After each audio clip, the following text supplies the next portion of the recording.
इतनी तेजी से तो शेयर मार्केट भी छलांग नहीं मारता। अरे इतनी तेजी से तो किस्मत भी नहीं पलटती है। शायद इसी को राम नाम की लूट कहते होंगे। आरोप है कि 10 मिनट पहले राम मंदिर के लिए 2 करोड़ में जमीन खरीदी और फिर उसी जमीन का एग्रीमेंट 10 मिनट बाद 18 करोड़ में कराया गया। 2 का 4 गुना सुना था, लेकिन राम के नाम पर 2 का 18 पहली बार सुना है। दोस्तों, राम मंदिर के लिए भक्तगण जो भर भर के दान करते हैं, उस दान में, उस चंदे में बहुत बड़ा घोटाला कर दिया गया है। राम मंदिर बनाने वालों पर हिंदुस्तान की सभी पार्टियां दस्तावेजों के साथ ये आरोप लगा रही हैं। दोस्तों, आरोप यह है कि राम मंदिर के लिए खरीदी गई जमीन में घोटाला हो चुका है। केवल 10 मिनट में 2 करोड़ की जमीन 18 करोड़ की हो गई। भारत में जमीनों के दाम इतनी तेजी से तो नहीं उछलते हैं।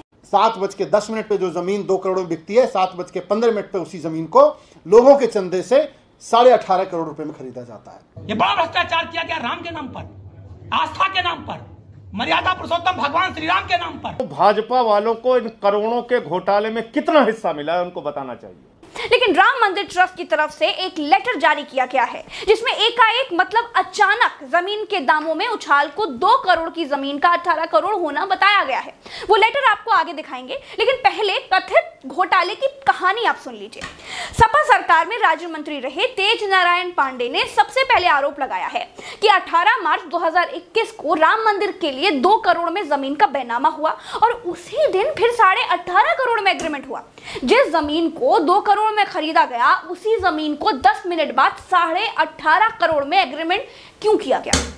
विपक्ष ने इस सवाल पर सरकार को भी घेर लिया है। विपक्ष आरोप लगा रहा है कि राम मंदिर के नाम पर जमीन खरीदने के बहाने राम भक्तों को ठगा जा रहा है, छल किया जा रहा है, उनके साथ भक्तों के चंदों को लूट लिया गया है। यह भी दावा किया गया है कि जमीन खरीदने का सारा खेल मेयर और ट्रस्टी को भली भांति मालूम था। इस पूरे मामले की सीबीआई जांच होनी चाहिए।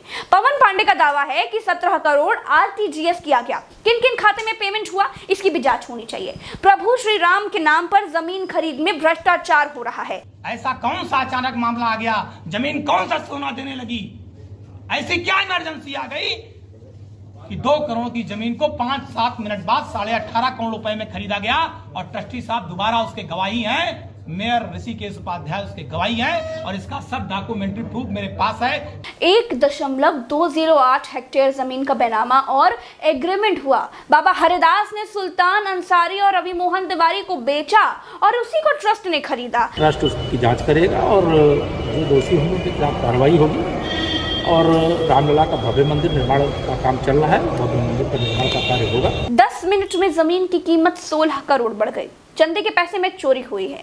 राम जन्मभूमि तीर्थ क्षेत्र के महासचिव चंपत राय का कहना है कि कुछ गड़बड़ नहीं है जी, सब राजनीति कर रहे हैं। पूरा व पश्चिम की तरफ से आने जाने का रास्ता ठीक करने के लिए और मंदिर की सुरक्षा के लिए और मंदिर का कोई वास्तु दोष सही करने के लिए जमीन खरीदी थी।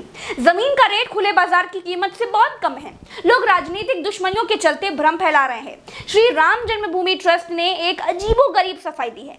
कहा है कि 9 नवंबर 2019 को अब सुप्रीम कोर्ट का फैसला राम मंदिर बनाने को लेकर आ गया, तब देश के असंख्य लोग अयोध्या में जमीन खरीदने के लिए आने लगे। यूपी की सरकार भी जमीन खरीदने लगी, जिससे एकाएक जमीन के रेट बढ़ गए। एकाएक मतलब एकाएक जमीन के रेट बढ़ गए। अगर हरीश पाठक और अंसारी के बीच में, अगर कुसुम पाठक और तिवारी के बीच में कोई एग्रीमेंट पहले हुआ होता तो इस बैनामे में उसका जिक्र जरूर होता। एक सच को छिपाने के लिए 1000 झूठ बोलने की कोशिश मत कीजिए चंपत राय जी। आपका घोटाला और भ्रष्टाचार पूरी तरीके से सामने आ गया है। आप कह रहे हो वहां जमीन महंगी है। अरे भाई, सरकारी रेट भी अगर आप मान लें जो आदित्यनाथ जी की सरकार के द्वारा तय किया जाता है, तो वो भी 5 करोड़ 80 लाख है। दोस्तों देखिए, मैं तो कहती हूँ कि बिना ऊपर वाले की मर्जी के कुछ होता तो है नहीं। विपक्ष इस 2 के 18 को घोटाला कहता है, चंदे की चोरी कहता है, लेकिन भैया ऊपर वाले की मर्जी के आगे किसी की कहाँ ही चलती है। ऊपर वाले को यही मंजूर होगा शायद। खैर दोस्तों, आगे ट्रस्ट ने कहा कि जिस जमीन की चर्चाएं अखबारों में चल रही हैं, वो जमीन स्टेशन के पास है और प्रमुख स्थान है। सब जमीन टॉफी कंपट की तरह खरीदने आने लगे और इस वजह से रेट अचानक बढ़ गए। जमीनों के रेट से याद आया कि इसी अयोध्या में कुछ दिन पहले तक किसान जमीन के सही